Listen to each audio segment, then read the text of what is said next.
Well, local law enforcement continues their fight against methamphetamine. In the past several years, police have worked diligently to clear our area of meth cooks. And they credit their work, at least in part, to a program developed locally. 12 News' Emily Matson has more in the first of a series of special reports. Well, when it comes to illegal drugs, methamphetamine is one of the most dangerous kinds, and police have been doing what they can to keep it out of our communities. I'm not saying that we don't have a problem. We do have a major problem, but it's not the problem that we had 5 years ago.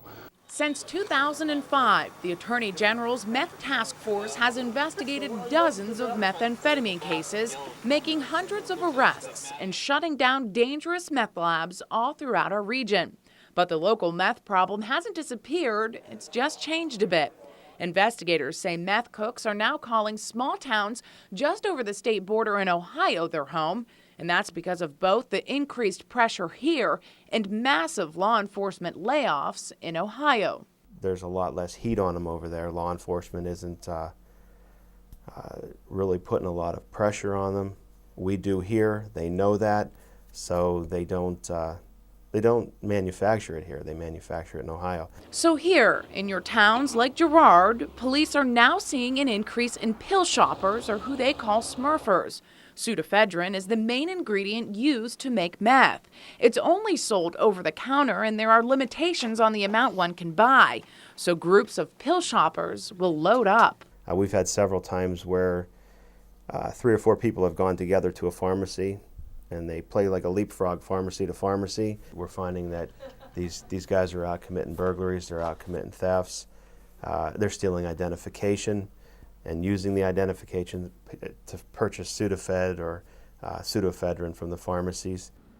And police here in Mill Creek Township also say while meth manufacturing may not necessarily be a problem here in Mill Creek, the pill shoppers are, along with the crime that they bring along with them. The spillover from the production of methamphetamine entails those people coming to our community. They're committing retail thefts, they're committing other crimes that we can't directly tie to them, but believe that they are involved in while they're here shopping for pseudoephedrine. Local law enforcement are using a program called the Meth Hunter, doing what its title says, finding these pill shoppers and helping police essentially eradicate meth from our area. And we can tell you who's buying the pills, where they're buying them, who their associates are, where or how many times they're buying, the quantity and the quantity that they're buying. It's difficult for us to investigate. Without the Meth Hunter, it would be nearly impossible. Meth Hunter takes all their data, takes all the pseudoephedrine cells, puts it together, and formulates those cells for us to go out and look and investigate. It doesn't identify the normal, person who has a cold or some sort of ailment. It identifies those people who are purchasing pseudoephedrine in quantities that are. Coming up tonight at 6 o'clock, we'll have more on the Meth Hunter and how it's working in our area. But before that, at 5:30, we'll hear from a local pharmacy tech to hear her firsthand account of the problems that she's seeing with these pill shoppers. Emily Matson, WICU 12 News. Well, pseudoephedrine, of course, is a cold remedy, but it's also the main ingredient in making methamphetamine. Now, tonight at 5, we told you about the major problems that local police are seeing. Yeah, they're seeing pill shoppers coming into the area, committing crimes, and stocking up on pseudoephedrine at pharmacies. Now, 12 News' Emily Matson has more in a series of in-depth reports on the problem. Well, while meth cooks have been pushed out of our direct area, police say they're thriving in central Pennsylvania and just over the border in Ohio. But pill shoppers are still coming into our local pharmacies to get pseudoephedrine, and area pharmacies are seeing the problem firsthand. Pseudoephedrine is the key ingredient needed to make methamphetamine. So meth cooks have to stock up on cold medicine like Sudafed. But because it's now only available over the counter, they need pill shoppers, known as smurfers, to go from pharmacy to pharmacy to buy those cold medicine tablets.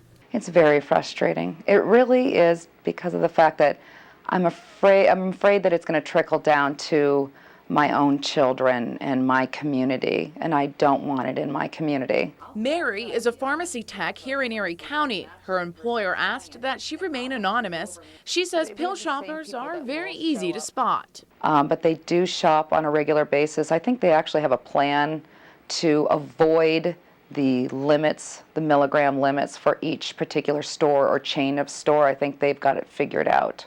Investigators tell 12 News that pill shoppers do have it figured out. Girard Police Chief Nick Van Damia says he's seeing an increase as well.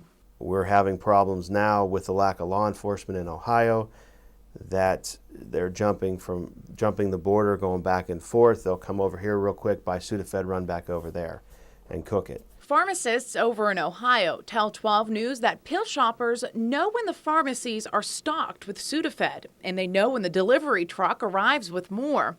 Mary says Smurfers often make a day of it. They usually shop many areas in the same day, try to just, I guess you want to say, hit a bunch of stores all in the same area.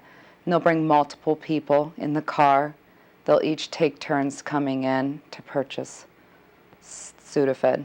Mary says pharmacies keep track of who's shopping for pseudoephedrine and do work with law enforcement to crack down on it, something she says she hopes is working. I don't want meth labs in the area.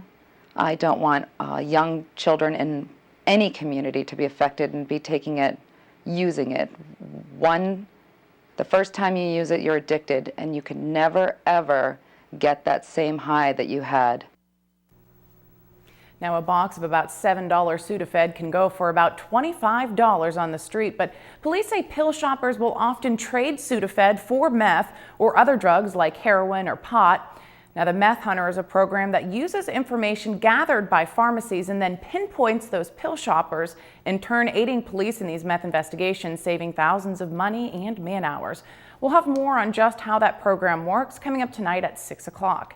Emily Matson, WICU 12 News. Local law enforcement continues its fight against methamphetamine. In the past several years, police have worked diligently to clear the area of meth crooks. And they credit their work in part to a program developed locally. 12 News' Emily Matson is here now with more on how Meth Hunter works. Well, it works much like its title says. Local police are saving time and money and making a big dent in meth manufacturing because of the Meth Hunter. About 5 years ago, local law enforcement said meth manufacturing was a major problem in our area. So the Attorney General's Bureau of Narcotics Investigation created a meth task force to combat the growing problem. That task force shut down numerous area meth labs and is credited for dozens of arrests. And the meth problem is still here, but police have had to change their strategies. They're now hunting for pill shoppers. We are really controlling the Smurfers, the individuals out there buying the pills, because of the fact that we have the Meth Hunter that was developed to fight this type of thing, and we can tell you who's buying the pills, where they're buying them, who their associates are, where or how many times they're buying, the quantity and the quantity that they're buying. The Meth Hunter was developed here in Erie by a company called Dagger. So far, we're doing excellent. We have 24 indictments in less than a year. We've identified over 300 pill shoppers, and it's been such a big deterrent that we're chasing the different conspirators out of the jurisdictions that we're operating in. In what would take thousands of man-hours and dollars, the Meth Hunter goes over purchase logs from pharmacies and looks for patterns, conspiracies, in order to pinpoint pill shoppers. It's difficult for us to investigate. Without the Meth Hunter, it would be nearly impossible. Meth Hunter takes all their data, takes all the pseudoephedrine cells, puts it together, and formulates those cells for us to go out and look and investigate. It's been very successful. We've made numerous arrests over the past 6 months that have ultimately led to, additional information and additional people involved in the production of methamphetamine. Currently, law enforcement in 3 states use the Meth Hunter, but developers and police who use it here say if it takes off, it could mean a significant impact on meth manufacturing across the entire country. So if we were networked together, if we had few states networked together here, I think we'd be more successful with fighting this than we are now. We believe that with wide adoption, within a few years, we can at least eliminate pseudoephedrine as being used for this purpose to the degree it's used now. Local police credit their success, the arrests over the years, to both proactive police work and the Meth Hunter. We'd like to continue fighting this fight in more areas and more regions and expand everything out. In the end, it would be nice to join the ranks of other Pennsylvania companies that are little companies doing big things. Now, as the criminals try to change their ways to avoid the system, the Meth Hunter program is constantly upgrading and changing as well. It's also been expanded to target those abusing prescription drugs and selling them on the streets. For more information on any of tonight's series of reports, you can go to WICU12.com. Emily Matson, WICU 12 News.